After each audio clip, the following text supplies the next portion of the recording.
যখন দেখবেন বৃষ্টি হচ্ছে তখন দোয়া করবেন, দোয়া কবুল হবে ইনশাআল্লাহ। দোয়া করার আগে একবার বলবেন আলহামদুলিল্লাহ, কমপক্ষে একবার বলবেন আলহামদুলিল্লাহি রাব্বিল আলামিন, একবার কমপক্ষে। মানে প্রথমে আল্লাহর প্রশংসা করবেন, তারপর একবার দরুদ পড়বেন আল্লাহুম্মা সাল্লি আলা মুহাম্মাদ ওয়া সাল্লিম, তারপর হাত তুলে দোয়া শুরু করবেন। বৃষ্টি পড়ছে, দোয়া শুরু করে দেন, দোয়া কবুল হবে ইনশাআল্লাহ। আজান দিয়েছে, আজান এবং একামতের মাঝখানের সময়টা আছে, এই সময়টা কাজে লাগান, দোয়া কবুল হবে ইনশাআল্লাহ। নামাজে দাঁড়িয়েছেন, সেজদায় গিয়েছেন, সেজদায় দোয়া করেন, দোয়া কবুল হবে ইনশাআল্লাহ। প্রশ্ন করে অনেকে যে ভাই সেজদায় কি বাংলায় দোয়া করা যাবে? হ্যাঁ যাবে, যদি আপনার নামাজটা নফল নামাজ হয়। কোন নামাজ হয়? ফরজ নামাজে করবেন না, নফল নামাজে করতে পারেন ইনশাআল্লাহ। সেজদায় বান্দা আল্লাহর সবচেয়ে কাছাকাছি থাকে, এই সময়ে বেশি বেশি দোয়া করতে রাসূল সাল্লাল্লাহু আলাইহি ওয়াসাল্লাম তাগিদ দিয়েছেন। দোয়া করলে ডাইরেক্ট কবুল হবে ইনশাআল্লাহ। পিতা মাতার খেদমত করে দোয়া করেন, দোয়া কবুল হবে ইনশাআল্লাহ। এখন তো পিতা মাতার খেদমত মানুষ করতে চায় না। এটা সেই যুগ যে যুগে পিতা মাতার সাথে দাস দাসীর মতো আচরণ করা হয়। সন্তানরা ভুলে গেছো তোমরা যে তোমরা একদিন পিতামাতা হবা, আমরাও কিন্তু একদিন পিতামাতা হব।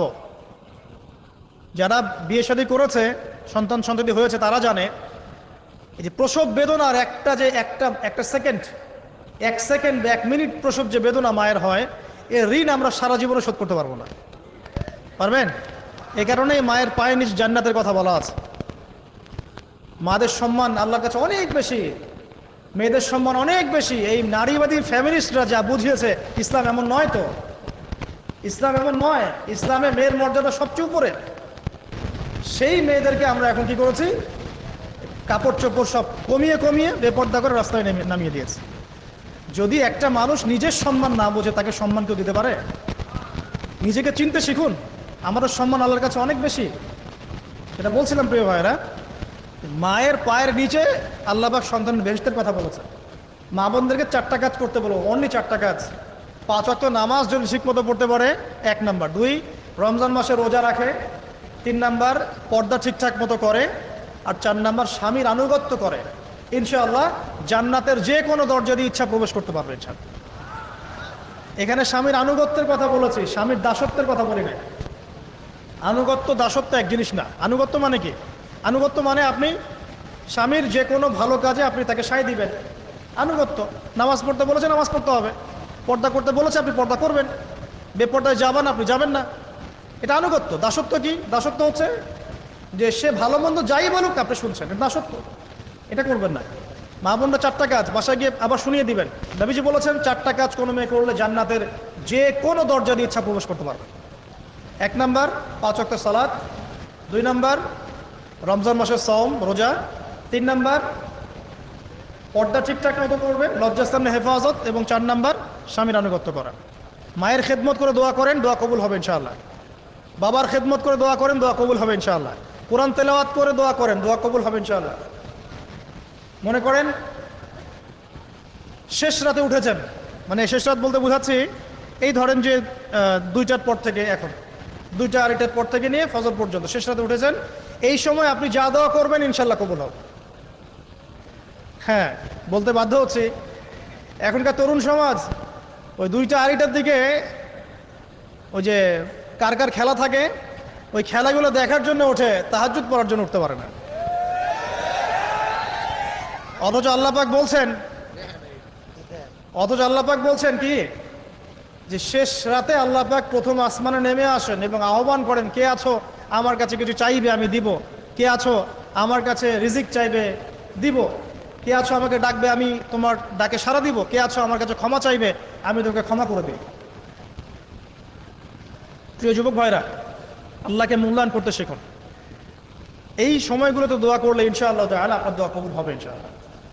সবচেয়ে ইম্পর্টেন্ট হচ্ছে একটা, যেটা আমরা প্রত্যেক দিন পড়ি, প্রায় 17 রাকাত নামাজ পড়ি আমরা, ফরজ নামাজ। শুধু ফরজ নামাজের কথাই বলছি। এখানে আপনি 34টা সেজদা করেন। 17 রাকাত ফরজ, 34টা সেজদা করেন। প্রত্যেক সেজদায় যদি একটা করে দোয়া করতে পারেন ইনশাআল্লাহ আল্লাহ আপনার দোয়া কবুল করবেন। দোয়া কবুল করার কিছু জায়গা বলে দিলাম। বেশি বেশি দোয়া করতে হবে। আমরা উম্মার অবস্থাগুলোকে বুঝতে শিখব। এখানে এই 3 ব্যক্তি, এটা বলে আমি শেষের দিকে যাচ্ছি, একটু ধৈর্য ধরেন। এই 3 ব্যক্তি পড়ে গেছে গুহার মধ্যে। আমি বলছিলাম জেনা ছেড়ে দিলে তোমার দোয়া আল্লাহ পাক ডাইরেক্ট কবুল করবে ইনশাআল্লাহ। কিভাবে? এই দলিল দিচ্ছিলাম যে তারা বলছে আমাদের তো কোনো, আমাদের নেক আমল যা আছে এটা দিয়ে দোয়া করতে হবে, কোনো অপশন তো নাই বের হওয়ার। একজন বলছে যে আল্লাহ আমি আমার পিতা মাতার খেদমত করতাম, মাকে দুধ পান না করিয়ে কখনো দুধ পান করি নাই, আল্লাহ এই কাজটা যদি তোমার কাছে ভালো লেগে থাকে আজকে আমাকে এই বিপদ থেকে উদ্ধার করো।